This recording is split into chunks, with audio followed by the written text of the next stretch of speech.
Gusto daw niya yung nakakapogi na gupit. Kaya ano pa bang gagawin natin? Hala, sige. Nipisan natin ang kanyang buhok dahil gusto rin niya ay yung manipis na talaga yung gilid at pwede niyang i-side part. So start tayo, gamitan natin ng velcro pads ang pagitan nito.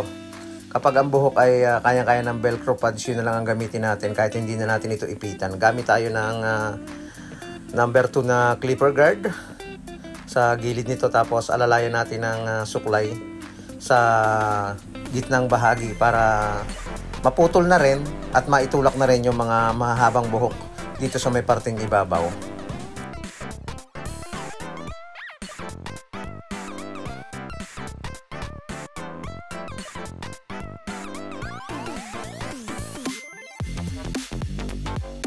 And then syempre, overcomb natin, tanggalin natin yung mga sobrang buhok. Kapag nag-i-start na tayo dito sa paggawa ng guideline, kita na natin yung magiging forma nito, kaya kailangan talaga i-overcomb muna natin. Zero close natin, walang clipper guard, naka-fade blade ang talim. Ito yung gagawin nating guideline. Sa paggawa natin ng guideline, ihahagod na natin ng mga half inch. Nakasagad yan. Yan na yung pinakang guideline natin na gagawin. Iba't iba rin kasi yung mga proseso na paggawa ng guideline. And then gamit tayo ng trimmer, tanggalin natin yung mga buhok sa ilalim. Mas manipis kasi ang talim ng trimmer kumpara sa clipper.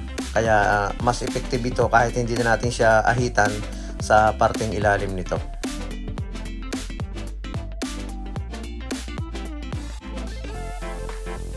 Next natin, gamit tayo ng number 1 na clipper guard. Pa-straight yung pagbawas niyan. Pwede rin na pa-motion ng konti kapag tumataas yung ating paghagod para naman hindi masyadong mapuwersa yung pag-straight ng pagkakabawas nito.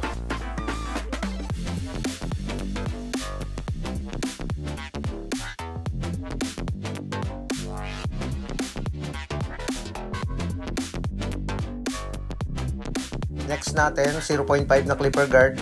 Pwedeng naka-half yung adjuster ha, pwede rin naka-close para makuha niya talaga yung nipis na ating kailangan gawin. Napaka-importante nung hindi tayo magre-rekta kapag tayo ay beginners para hindi tayo maligaw o hindi masyadong mapasobra yung gagawin nating pag-blend dito.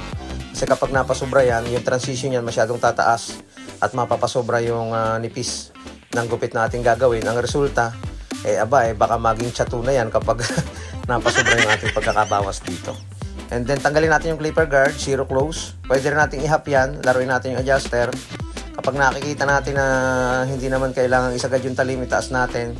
Kapag may nakikita tayong mga dark spot na kailangan tanggalin, ibaba natin ng konti yung adjuster para hindi mapuwersa yung pagsubsub ng talim at maging balanse yung pag-blend nito.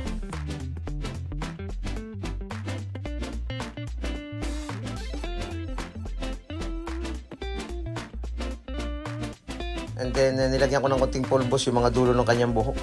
Ito yung traditional technique, and then bago natin ito iplangkita para mawala yung mga sobrang buhok. Lagyan ng lineup. Inayos na natin yung buhok sa parteng ibabaw niyan. Binawasan na rin natin ng konti. Ibinagay natin doon sa gupit natin ginawa. Yung paggawa ng lineup ay talagang hindi natin itataas yan. Tansyahin lang natin. Kunting-kunti lang. Kumbaga, lilinisin lang natin yung parteng noo niya.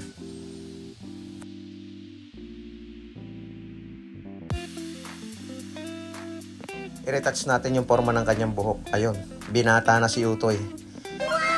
Ang kanyang gupit talaga namang bagay para sa kanya at matagal-tagal na niya uling pagugupitan yan. Dahil medyo kumugi talaga siya sa gupit na yan. Napapangiti naman, oh. Maraming salamat mga kabarberos.